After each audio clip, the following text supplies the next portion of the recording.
তোমাদের সাথে আজকে অবশ্য চিনতে ছিল না, বললেন যে আমাদের ছেলে মেয়েদের সাথেও একটু সাক্ষাৎ করেন, যেহেতু ক্লাস চলছিল এই জন্য চাচ্ছিলাম না। যাই হোক, তারপরেও তোমাদের সাথে আমাদের সৌজন্য সাক্ষাৎটা হয়ে গেল। তো পড়ালেখা তোমাদের কেমন হচ্ছে? ক্লাস নিয়মিত হয়? তোমরা নিয়মিত ক্লাসে উপস্থিত হও? তোমাদের তো মানে বাড়ির কাজ থাকে নাকি আপনাদের?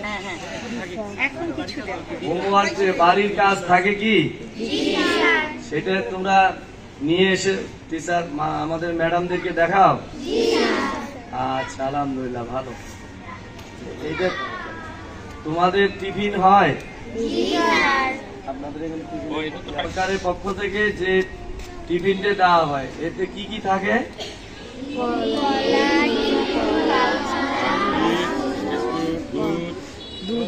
মানে একদিন কি কি থাকে? মানে ডিম পাউরুটি, এইটা একদিন। না, ওটা কয়দিন? আর কলা? কলা বিস্কুট একদিন। আচ্ছা, আর দুধ আর রুটি একদিন। দুধ আর রুটি একদিন। আচ্ছা, তাহলে এই 5 দিনই পাও তো তোমরা, না? এই ক্লাস কোনটা, কোন ক্লাস?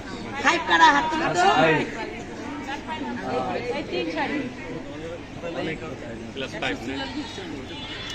এবার আবার কি নতুন চালু হয়েছে নাকি? তোমরা তো নিশ্চয়ই বৃত্তি পরীক্ষার জন্য প্রস্তুতি নিচ্ছ নাকি? হ্যাঁ, এটা ভালো করে প্রস্তুতি নিবা। আর এখন তো আর ওই পরীক্ষাটা নাই, না? পরীক্ষাও নাই। আমাদের সময় যে ছিল থানা ভিত্তিক পরীক্ষা, ওটাও তো ওইটাই ভিত্তি পরীক্ষা। আমি কিন্তু গরুমামারি উপজেলায় ফার্স্ট হয়েছিলাম।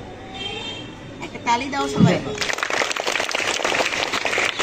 তোমাদের জানার জন্য বলছি, এসএসসি পরীক্ষাতেও গরুমামারি উপজেলায় সর্বোচ্চ নাম্বার নিয়ে আমি এসএসসি পাস করেছি।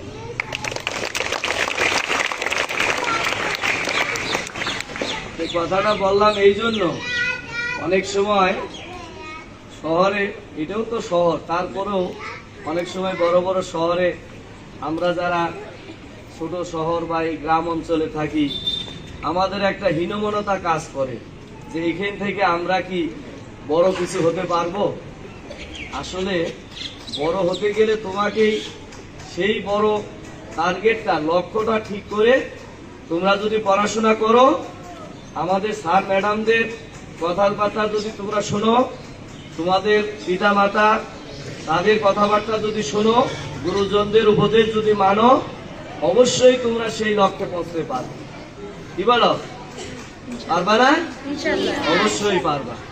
এই জন্য তোমরা সব সময়, আমাদের গুরুজন কারা বলো তো দেখি? কারা কারা? বলে দিলাম, কারা? বাবা মা, শিক্ষক, আর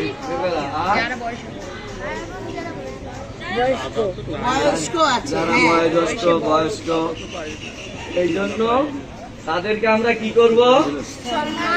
সম্মান করব, শ্রদ্ধা করব। আর ছোটদেরকে কি করব? স্নেহ করব।